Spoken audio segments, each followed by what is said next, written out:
Hello, historians. Welcome back to Cocktails and Cliff Notes. I'm your host, Mayson, and today we're going to be distilling the crucible that is Valley Forge. We're going to be exploring how a brutal winter and relentless adversity transformed a desperate group of colonial militia into a disciplined, fighting force to be reckoned with. The narrative hinges on the strategic brilliance of George Washington and Baron von Steuben, and we're going to be dissecting the training, the endurance, and the leadership that forged the colonial army, ultimately defining American resilience. Now, I want you to imagine an army that is on the brink of collapse, facing starvation, disease, and freezing temperatures, yet emerging stronger than ever before. This isn't just a history lesson. This is the gripping saga of Valley Forge, where ordinary men endured extraordinary hardship to become the backbone of a new nation. We're going to discover the surprising strategies and the unwavering leadership that transformed desperation into an enduring legacy of resilience. But before we do that, I'm going to show you how I've been getting my electrolytes in. We're going to mix up something super, super simple. If you still want to skip it, just use the timestamps below and you can jump right into our story. And be on the lookout for more because I post every Tuesday, sometimes Thursday if I have a lot to say. Let's get into our drink. Now, this is going to be really easy because I feel like you just don't need that much with electrolytes. And I feel like with all the liquid IV element stuff, it really makes it easy on us. So I have just been adding some blueberries to it just because any way to ingest blueberries, I like to do it. I just feel like they're so good for you. So just get those in the bottom of your glass. And then I muddle mine up. Sometimes if I don't have a muddler, I just use a fork, but get all of that goopy berry goodness kind of crushed up. Oh my God, it just hit me in the forehead. I feel it. It's gonna stain my hair. If I have blueberries in my hair this episode, I'm sorry. Then I'm gonna add my water. I've already got cold water, so I'm not even gonna add ice. I am gonna go ahead and add a liquid IV. This one does have sugar in it and it is passion fruit flavored. I typically like to get the sugar free or get a different brand sometimes if I'm feeling crazy, but this is what we got and this is what we're using. I'm gonna dump that in and then I'm just gonna mix it up a little bit. I try to drink at least some form of electrolytes every day. Sometimes it comes in the form of a liquid IV or another hydration multiplier. Sometimes it's coconut water. Sometimes I just eat a handful of salt and eat a banana. There are lots of different ways to do it, but this is how we're doing it today. It is gorgeous, you guys. You can't tell me that's not beautiful. Make sure you actually eat all of those blueberries once you drink it down too, because blueberries are brain food, you guys. Okay, now that we have our drink, let's get into our story today because I really love the story of Valley Forge and I always have. We're going to start in late 1777. Now, at this point in time, the revolution was no longer wearing its brave face.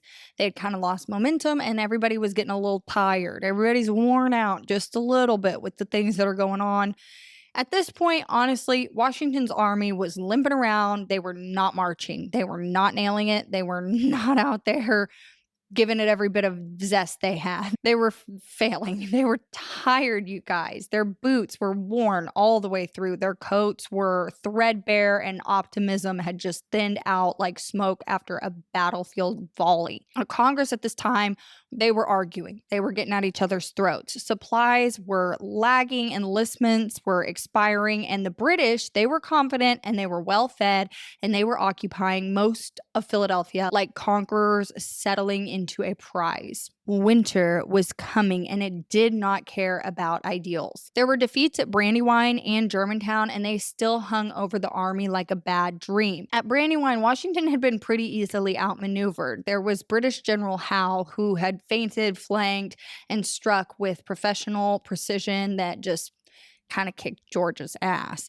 So colonial units fought bravely, but bravery could not compensate for missed signals, scattered commands, and troops that were just unfamiliar with coordinated movement under fire. They just didn't know how to do it. So the loss had opened the road to Philadelphia, which was a symbolic and a strategic blow.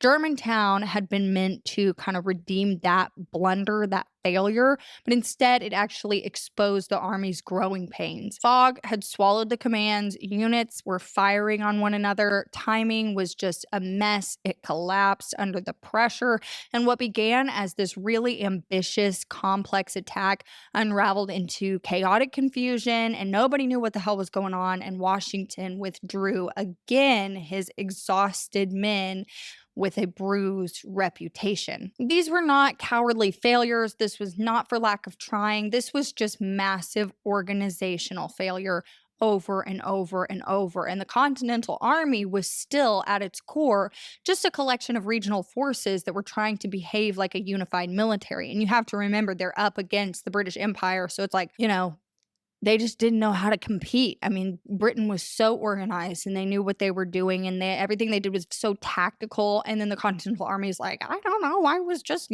teaching school last week. I don't know what happened. Now I'm here. Now, on top of this, winter was not being kind. It was not helping, and it was not going to wait for these guys to figure it out. So when Washington chose Valley Forge, it baffled critics then, and historians are still scratching their heads even today.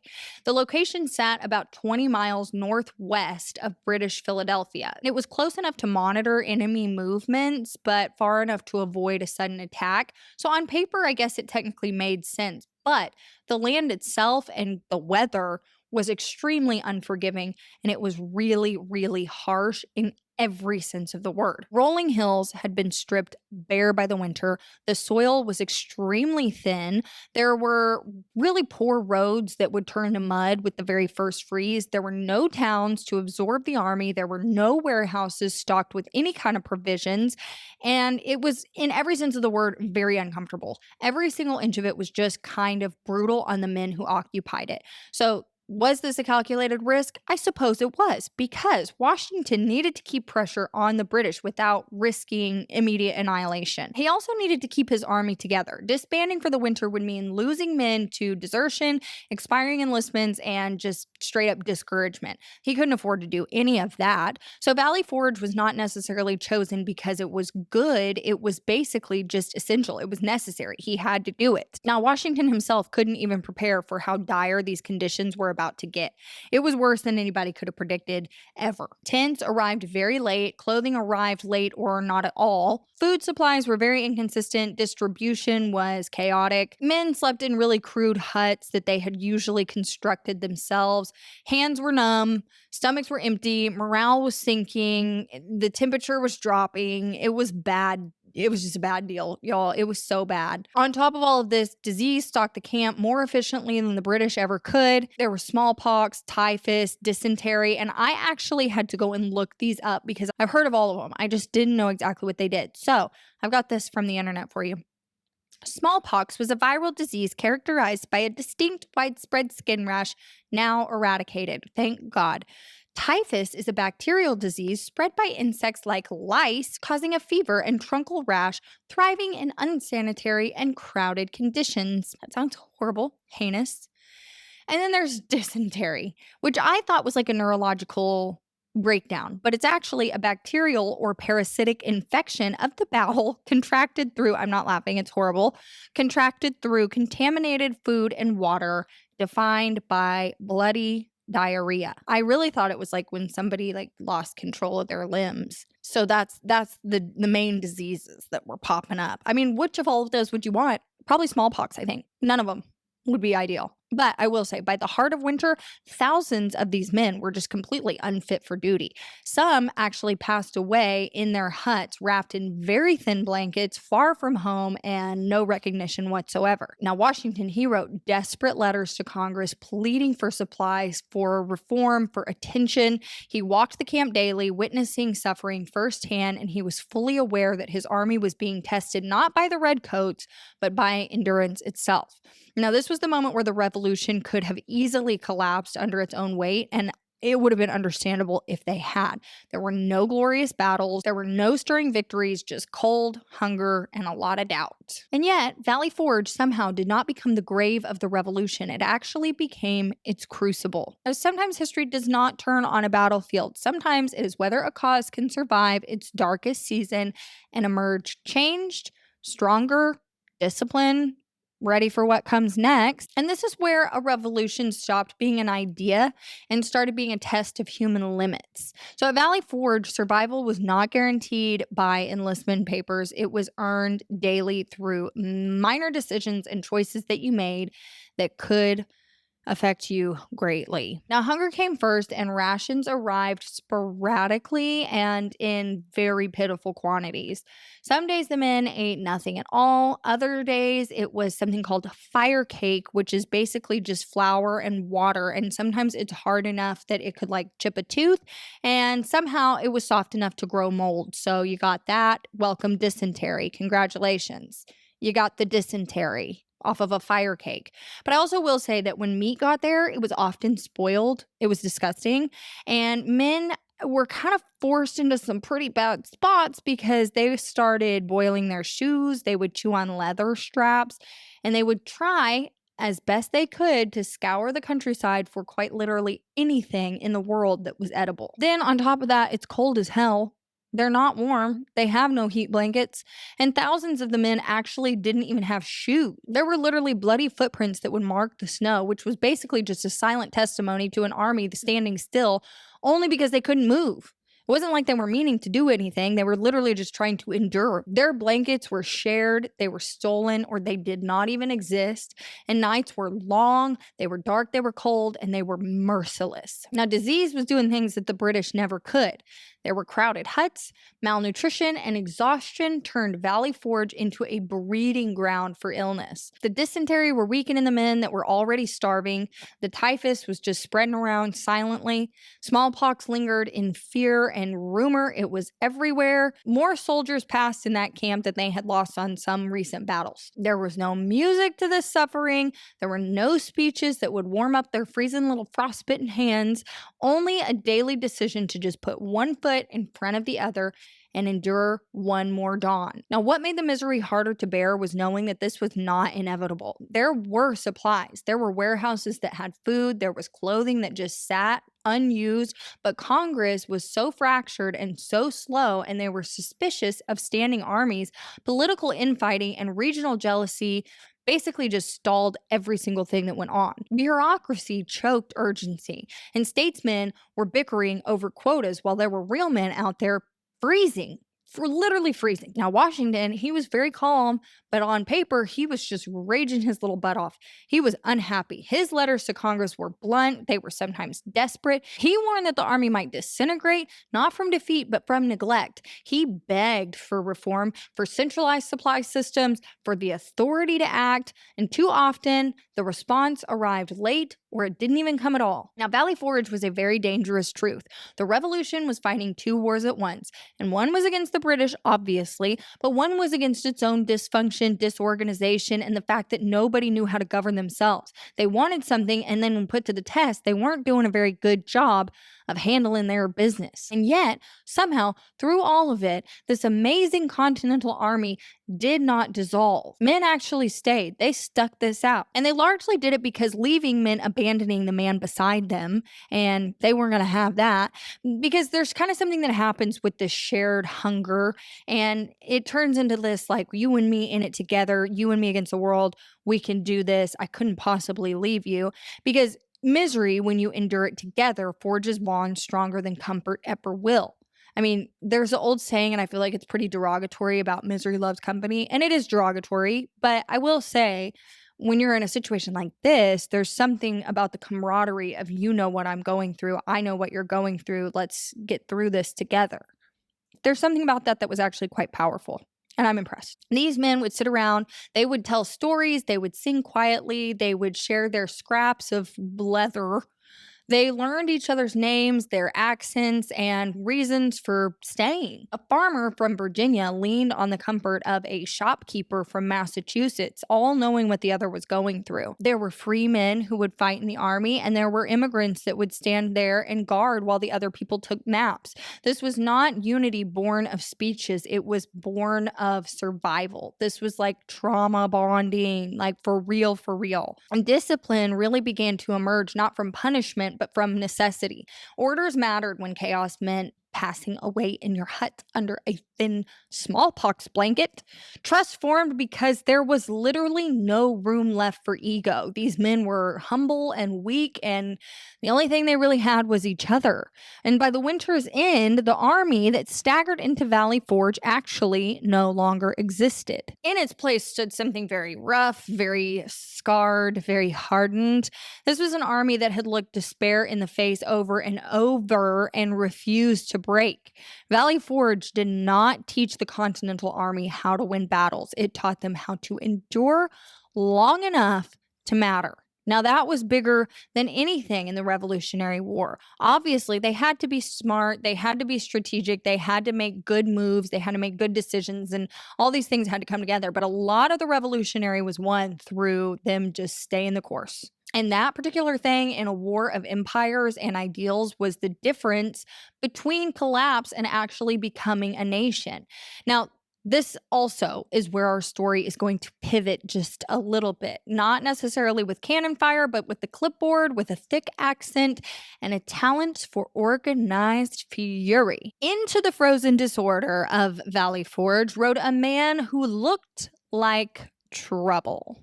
And I love a man that looks like trouble. I can only imagine. I'm glad I wasn't there, but I can only imagine.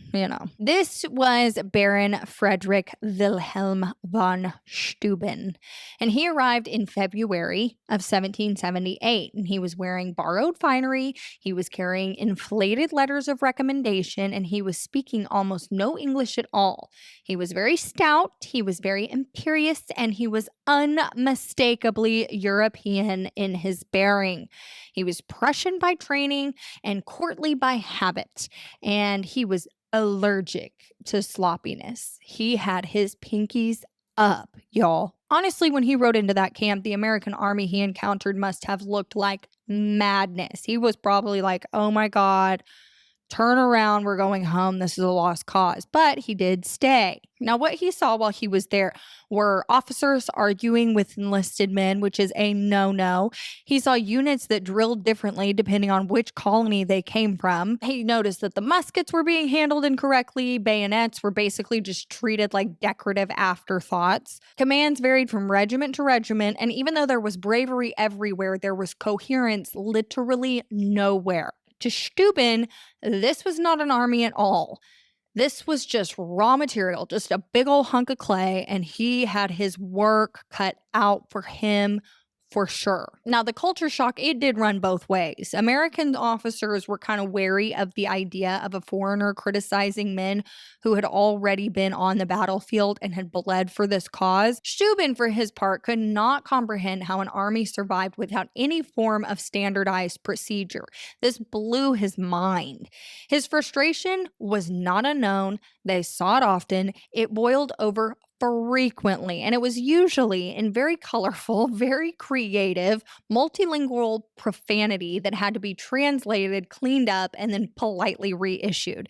And oddly enough, this actually made him very popular. Now, Steuben did not begin by lecturing the entire army, though I'm sure he wanted to. He actually started very small. He selected a very small model company of 100 men, and he started drilling them relentlessly. Now, this was not just mindless marching back and forth, but this was very purposeful movement. He taught them how to load efficiently, how to use their muskets properly, how to move as a unit without collapsing into confusion and looking left and right and going, what's this guy doing? I guess I'll do that too. Most revolutionary of all was his insistence on the bayonet. American soldiers really feared bayonet charges because they had never been trained how to use them properly. And Steuben changed that entirely.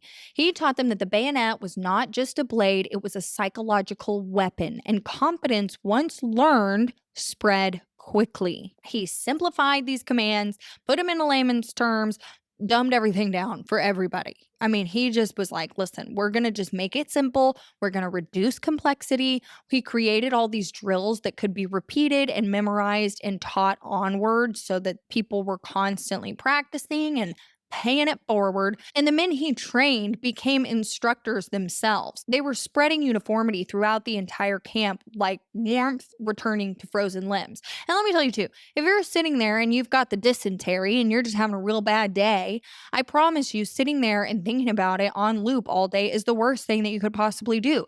Getting these men up and saying, hey, walk that way, walk back this way, check out this cool bayonet trick. That was probably one of the most impactful things that someone could do on a mental level for these young men. And as a result, this was the first time that the Continental Army actually began to move as one unified body. Discipline under Steuben did not mean cruelty, it meant full on clarity. Soldiers were treated with dignity, they were punished fairly if they needed it, and they were trained. He understood something very thoroughly that most European officers did not.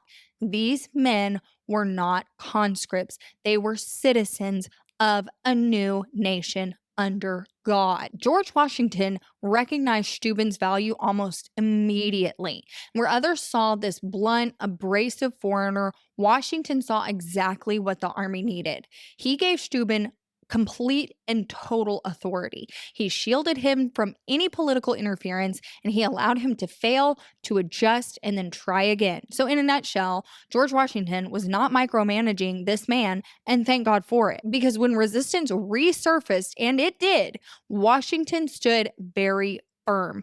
This was not about pride.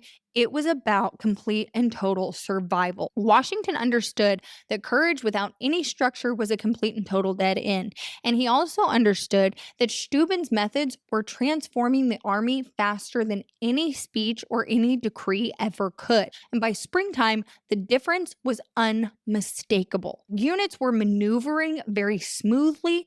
Orders were executed very cleanly. Confidence replaced any forms of hesitation. When the army marched out of Valley Forge, it was a completely different force than the one that had limped in just months prior to this. It was leaner, it was sharper, it was refined to a perfect point. These men were unified, and when the Continental Army met the British again at Monmouth, I never know how to say anything.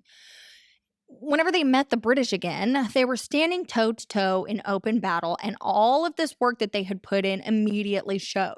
These men did not break, they didn't scatter, they stood there and they fought like professionals. And Baron von Steuben did not bring victory in his saddlebags, he brought complete and total transformation. In a war where endurance mattered more than any form of brilliance, this transformation changed everything. When that Continental Army emerged from Valley Forge, the difference was so noticeable. These columns were moving without collapsing into chaos, and commands were being understood from one regiment to the other. Soldiers advanced, they wheeled, they halted with a confidence that had not existed prior to this. Bayonets, God bless the bayonet, they were no longer just hung uselessly at the end of the musket. They were extensions of discipline and intent.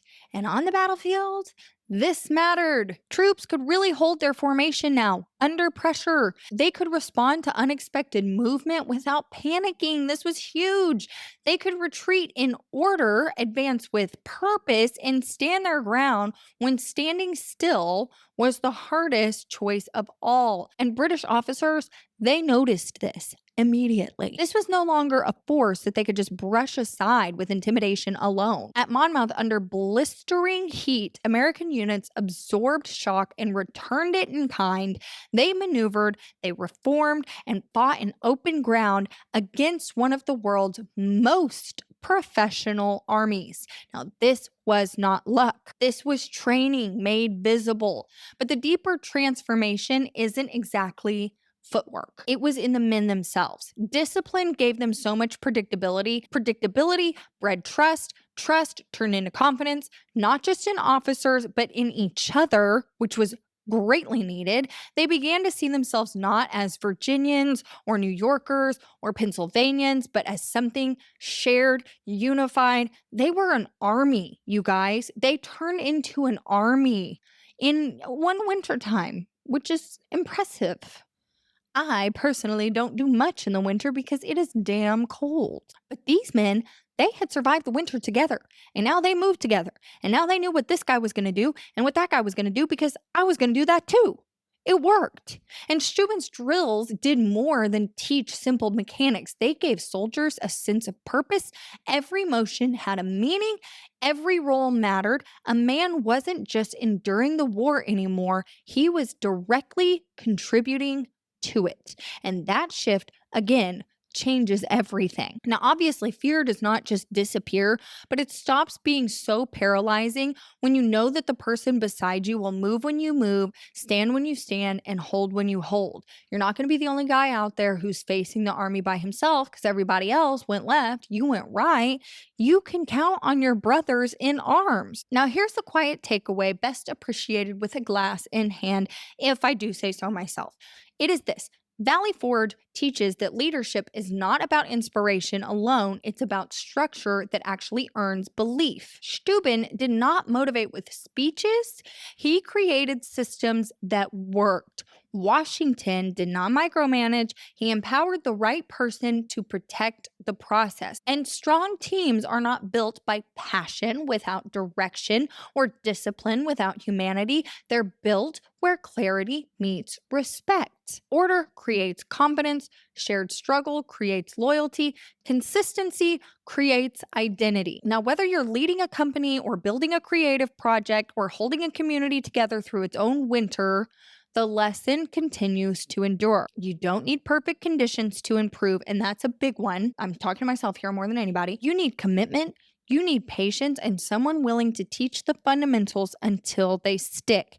Get a coach, get a mentor, drill in the wintertime. Now, Valley Forge is often remembered as a place where the army almost died, but that misses the point. Plenty of groups survive hardship, but very few are changed by it. Now, what happened during that winter was not accidental endurance, it was a transformation under pressure. The Continental Army entered Valley Forge as a coalition held together by urgency, and it left as a force bound by a new identity. And before the snow, soldiers fought for the colony's pay or principle. After the snow, they fought for one another. Shared suffering stripped away illusion. Rank mattered, but competence mattered more. Loyalty stopped being abstracted and became very, very personal. When men stood in formation in the spring, they weren't just obeying commands, they were honoring the long, hard winter months they had survived side by side. And that is why Valley Forge stands apart. It was not a pause in the war, it was the birthplace of the Army's spirit. And the lessons at Valley Forge echo far beyond the 18th century. The idea that adversity can refine rather than destroy has become a recurring thread in all of American storytelling. From frontier settlements to civil rights marches, from economic collapses to national recoveries, the pattern repeats. Hardship reveals character. Structures create resilience. Unity turns suffering into strength. Valley Forge reminds us that resilience is not bravado. It is showing up again when conditions have not improved, and it is building new systems when chaos feels a whole lot easier. It is choosing discipline over despair. The winter formed a cultural muscle memory. When later generations spoke of perseverance, they were unknowingly echoing a lesson learned in the frozen huts just outside Philadelphia. At the center of it all stood George Washington, not the marble statue, not the mythic general, but George Washington, the man. And he did not win Valley Forge by brilliance, he won it by staying the course. He walked that camp. He listened. He wrote relentlessly. He absorbed so much criticism without abandoning any conviction. And when others lost faith, he did not pretend that conditions were better than they were. He insisted they could just be endured and that they would survive.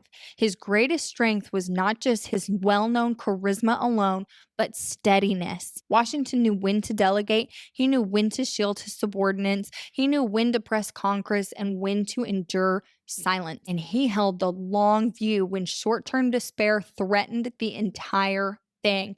And this is how loyalty is earned, not through perfection, through presence. And by the spring, the army trusted him not because he had promised victory, but because he had not left them when defeat would have been a whole lot easier. And Valley Forge did not make Washington famous, it made him inevitable. A leader proven in darkness carries a completely different weight. And when the Continental Army marched out, trained, unified, unbroken, it carried more than muskets. It carried the knowledge that it had already survived its hardest test. Empires can be defeated on battlefields, but nations are born in winters like this one. Cheers to Baron von Steuben, George Washington, and every man that froze their nads off at Valley Forge that year. That was awful.